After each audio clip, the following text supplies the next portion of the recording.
انہوں نے کہا کہ شعیب، تمہاری بہت سی باتیں ہماری سمجھ میں نہیں آتی، اور ہم دیکھتے ہیں کہ تم ہم میں کمزور بھی ہو، اور اگر تمہارے بھائی بند نہ ہوتے تو ہم تم کو سنسار کر دیتے، اور تم ہم پر کسی طرح بھی غالب نہیں ہو۔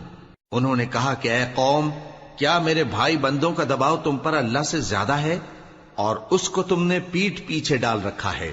میرا پروردگار تو تمہارے سب اعمال کا احاطہ کیے ہوئے ہے، اور اے قوم، تم اپنی جگہ کام کیے جاؤ، میں اپنی جگہ کام کیے جاتا ہوں۔ تم کو ان قریب معلوم ہو جائے گا کہ رسوا کرنے والا عذاب کس پر آتا ہے اور جھوٹا کون ہے، اور تم بھی انتظار کرو، میں بھی تمہارے ساتھ انتظار کرتا ہوں۔ اور جب ہمارا حکم آ پہنچا تو ہم نے شعیب کو اور جو لوگ ان کے ساتھ ایمان لائے تھے ان کو تو اپنی رحمت سے بچا لیا، اور جو ظالم تھے ان کو چنگھاڑ نے آ دبوچا، تو وہ اپنے گھروں میں اوندھے پڑے رہ گئے، گویا ان میں کبھی بسے ہی نہ تھے۔ سن رکھو کہ مدین پر ویسی ہی پھٹکار ہے جیسی سمود پر پھٹکار تھی، اور ہم نے موسیٰ کو اپنی نشانیاں اور دلیل روشن دے کر بھیجا فرعون اور اس کے سرداروں کی طرف، تو وہ فرعون ہی کے حکم پر چلتے رہے، حالانکہ فرعون کا حکم درست نہیں تھا۔ وہ قیامت کے دن اپنی قوم کے آگے آگے چلے گا، پھر ان کو دوزخ میں جا اتارے گا، اور جس مقام پر وہ اتارے جائیں گے وہ برا ہے۔ اور اس جہان میں بھی لعنت ان کے پیچھے لگا دی گئی، اور قیامت کے دن بھی پیچھے لگی رہے گی۔ جو انعام ان کو ملا ہے برا ہے۔ یہ پرانی بستیوں کے تھوڑے سے حالات ہیں جو ہم تم سے بیان کرتے ہیں، ان میں سے بعض تو باقی ہیں اور بعض تہس نہس ہو گئیں۔ اور ہم نے ان لوگوں پر ظلم نہیں کیا بلکہ انہوں نے خود اپنے اوپر ظلم کیا۔ غرض جب تمہارے پروردگار کا حکم آ پہنچا تو جن معبودوں کو وہ اللہ کے سوا پکارا کرتے تھے وہ ان کے کچھ بھی کام نہ آئے، اور بربادی کے سوا انہیں اور کچھ نہ دے سکے۔ اور تمہارا پروردگار جب نافرمان بستیوں کو پکڑا کرتا ہے تو اس کی پکڑ اسی طرح کی ہوتی ہے، بے شک اس کی پکڑ دکھ دینے والی سخت ہے۔ ان قصوں میں اس شخص کے لیے جو عذاب آخرت سے ڈرے عبرت ہے۔ یہ وہ دن ہوگا جس میں سب اکٹھے کیے جائیں گے، اور یہی وہ دن ہوگا جس میں سب اللہ کے روبرو حاضر کیے جائیں گے، اور ہم اس کے لانے میں ایک وقت معین تک تاخیر کر رہے ہیں۔ جس روز وہ آ جائے گا تو کوئی شخص اللہ کے حکم کے بغیر بول بھی نہیں سکے گا۔ پھر ان میں سے کچھ بدبخت ہوں گے اور کچھ نیک بخت۔ تو جو بدبخت ہوں گے وہ دوزخ میں ڈال دیے جائیں گے، اس میں ان کو چلانا اور دھاڑنا ہوگا۔ جب تک آسمان و زمین ہیں وہ اسی میں رہیں گے مگر جتنا تمہارا پروردگار چاہے، بے شک تمہارا پروردگار جو چاہتا ہے کر دیتا ہے۔ اور جو نیک بخت ہوں گے وہ بہشت میں داخل کیے جائیں گے، اور جب تک آسمان اور زمین ہیں ہمیشہ اسی میں رہیں گے مگر جتنا تمہارا پروردگار چاہے۔ یہ اللہ کی بخشش ہے جو کبھی منقطع نہیں ہوگی۔ تو یہ لوگ جو غیر اللہ کی پرستش کرتے ہیں اس سے تم شک میں نہ پڑنا، یہ اسی طرح پرستش کرتے ہیں جس طرح پہلے سے ان کے باپ دادا پرستش کرتے آئے ہیں، اور ہم ان کو ان کا حصہ پورا پورا بغیر کچھ کم کیے دینے والے ہیں۔ اور ہم نے موسیٰ کو کتاب دی تو اس میں اختلاف کیا گیا، اور اگر تمہارے پروردگار کی طرف سے ایک بات پہلے نہ ہو چکی ہوتی تو ان میں فیصلہ کر دیا جاتا، اور وہ تو اس کی طرف سے بڑے بھاری شک میں پڑے ہوئے ہیں۔ اور تمہارا پروردگار ان سب کو قیامت کے دن ان کے اعمال کا پورا پورا بدلہ دے گا، بے شک جو عمل یہ کرتے ہیں وہ اس سے واقف ہے۔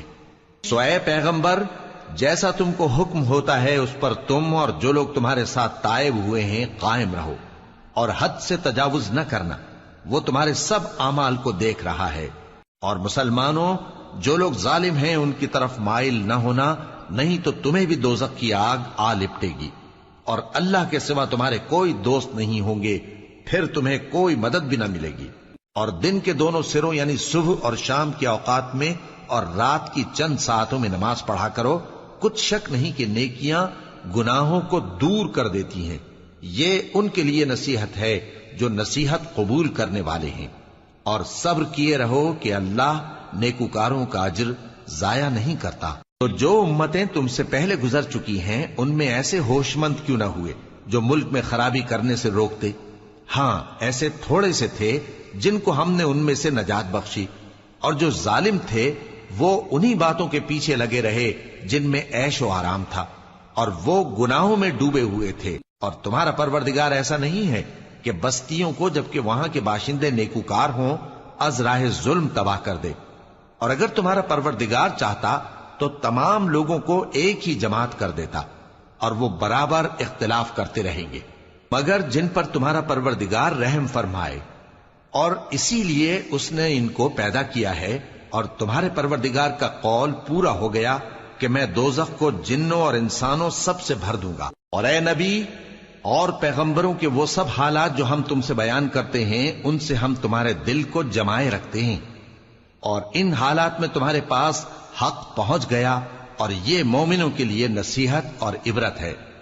اور جو لوگ ایمان نہیں لائے ان سے کہہ دو کہ تم اپنی جگہ عمل کیے جاؤ، ہم اپنی جگہ عمل کیے جاتے ہیں، اور نتیجہ اعمال کا تم بھی انتظار کرو، ہم بھی انتظار کرتے ہیں۔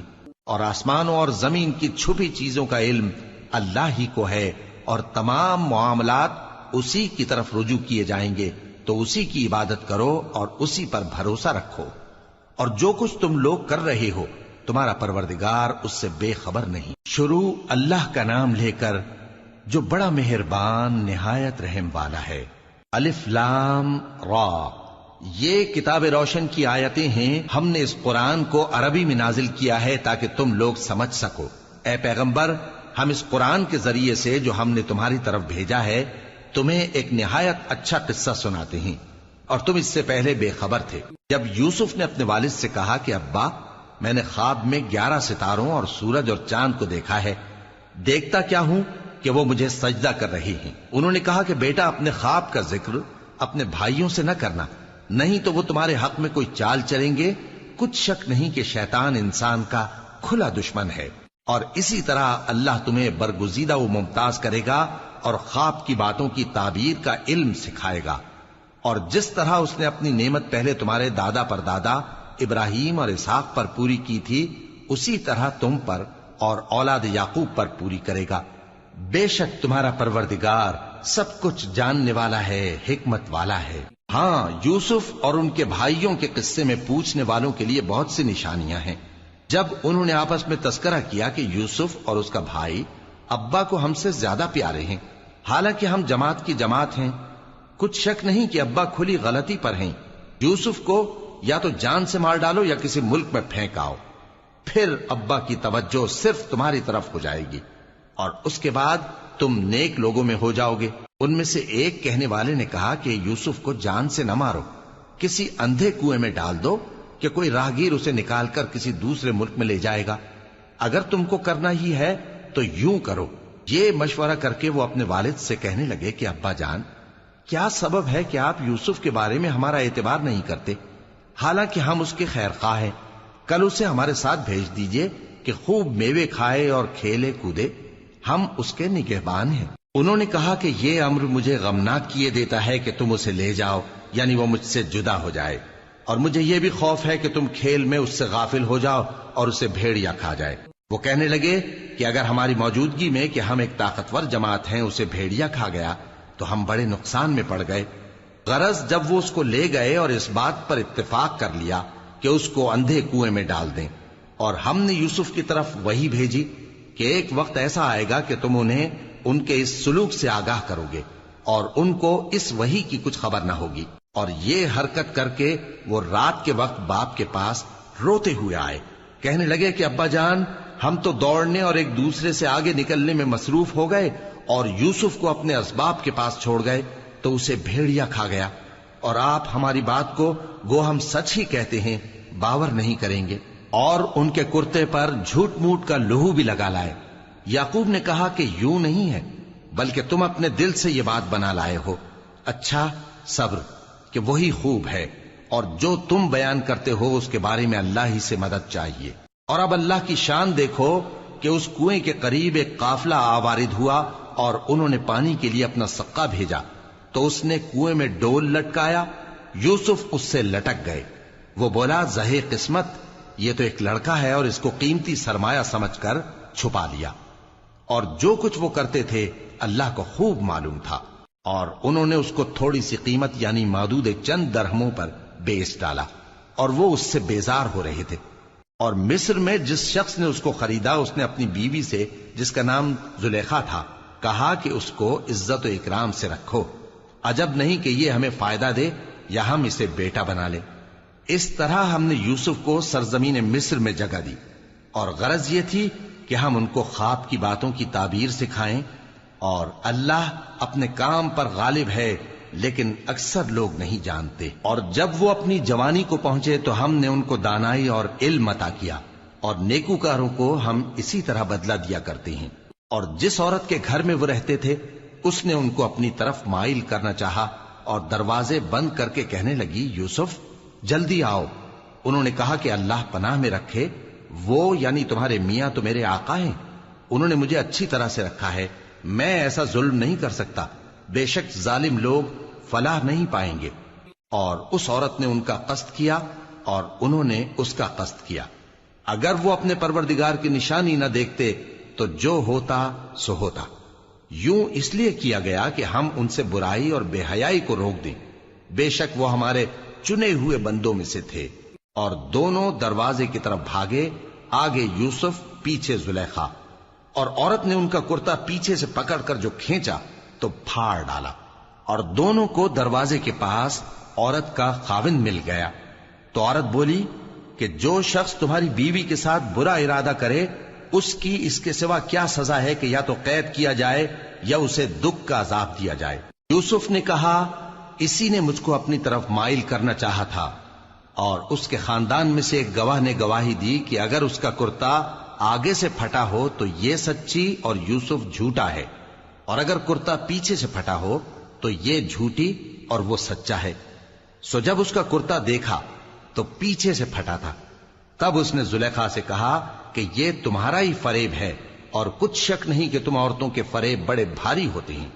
یوسف اس بات کا خیال نہ کر، اور زلیخا تو اپنے گناہ کی بخشش مانگ، بے شک خطا تیری ہی ہے۔ اور شہر میں عورتیں گفتگویں کرنے لگیں کہ عزیز کی بیوی اپنے غلام کو اپنی طرف مائل کرنا چاہتی ہے اور اس کی محبت اس کے دل میں گھر کر گئی ہے، ہم دیکھتی ہیں کہ وہ کھلی گمراہی میں ہے۔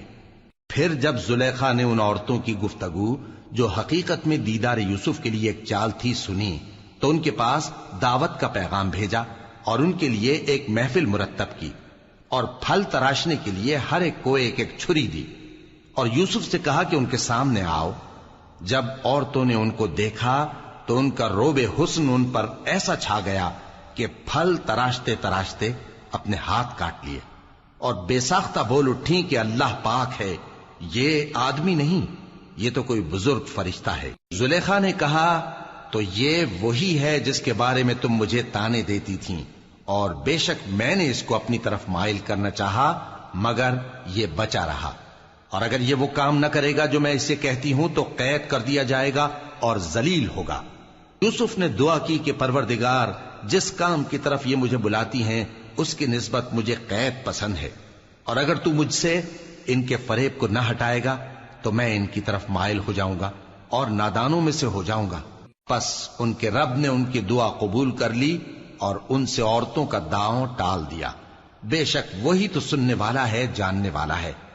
پھر باوجود اس کے کہ وہ لوگ ان کی بے گناہی کے نشان دیکھ چکے تھے، ان کی رائے یہی ٹھہری کہ کچھ عرصے کے لیے ان کو قید ہی کر دیں، اور ان کے ساتھ دو اور جوان بھی داخل زندہ ہوئے۔ ایک نے ان میں سے کہا کہ میں نے خواب دیکھا ہے، دیکھتا کیا ہوں کہ شراب کے لیے انگور نچوڑ رہا ہوں۔ دوسرے نے کہا کہ میں نے بھی خواب دیکھا ہے، میں یہ دیکھتا ہوں کہ اپنے سر پر روٹیاں اٹھائے ہوئے ہوں اور پرندے ان میں سے کھا رہے ہیں، تو ہمیں ان کی تعبیر بتا دیجئے کہ ہم تمہیں نیکوکار دیکھتے ہیں۔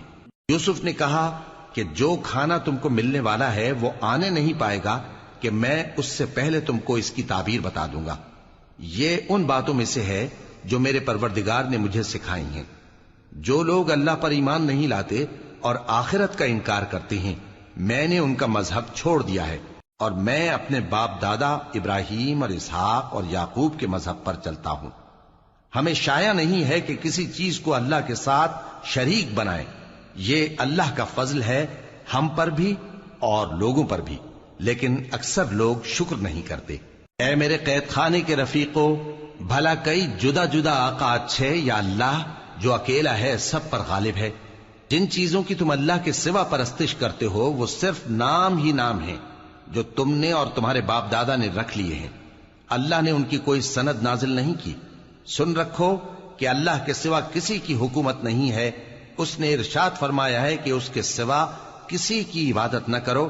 یہی سیدھا دین ہے، لیکن اکثر لوگ نہیں جانتے. اے میرے قید خانے کے رفیقو، تم میں سے ایک جو پہلا خواب بیان کرنے والا ہے وہ تو اپنے آقا کو شراب پلایا کرے گا، اور جو دوسرا ہے وہ سولی دیا جائے گا، اور پرندے اس کا سر نوچ کھائیں گے.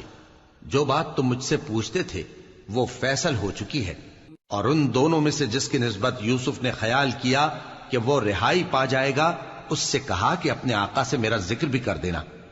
پھر شیطان نے اسے ان کا اپنے آقا سے ذکر کرنا بھلا دیا، اور یوسف کئی برس قید خانے ہی میں رہے. اور بادشاہ نے کہا کہ میں نے خواب دیکھا ہے. دیکھتا کیا ہوں کہ 7 موٹی گائیں ہیں جن کو 7 دبلی گائیں کھا رہی ہیں، اور 7 خوشے سبز ہیں اور 7 خشک. اے درباریو، اگر تم خوابوں کی تعبیر دے سکتے ہو تو مجھے میرے خواب کی تعبیر بتاؤ. انہوں نے کہا یہ خواب تو پریشان خیالی سے ہیں اور ہمیں ایسے خوابوں کی تعبیر نہیں آتی. اور وہ شخص جو دونوں قیدیوں میں سے رہائی پا گیا تھا اور جسے مدت کے بعد وہ بات یاد آ گئی، بول اٹھا کہ میں آپ کو اس کی تعبیر لا بتاتا ہوں، مجھے قید خانے جانے کی اجازت دیجیے. غرض وہ یوسف کے پاس آیا اور کہنے لگا، یوسف، اے بڑے سچے یوسف، ہمیں اس خواب کی تعبیر بتائیے کہ 7 موٹی گایوں کو 7 دبلی گائیں کھا رہی ہیں، اور 7 خوشے سبز ہیں اور 7 سوکھے، تاکہ میں لوگوں کے پاس واپس جا کر تعبیر بتاؤں. عجب نہیں کہ وہ تمہاری قدر جانے.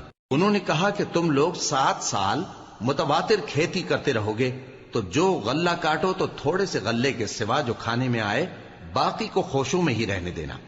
پھر اس کے بعد خشک سالی کے 7 سخت سال آئیں گے کہ جو غلہ تم نے جمع کر رکھا ہوگا وہ سب کو کھا جائیں گے، صرف وہی تھوڑا سا رہ جائے گا جو تم احتیاط سے رکھ چھوڑو گے.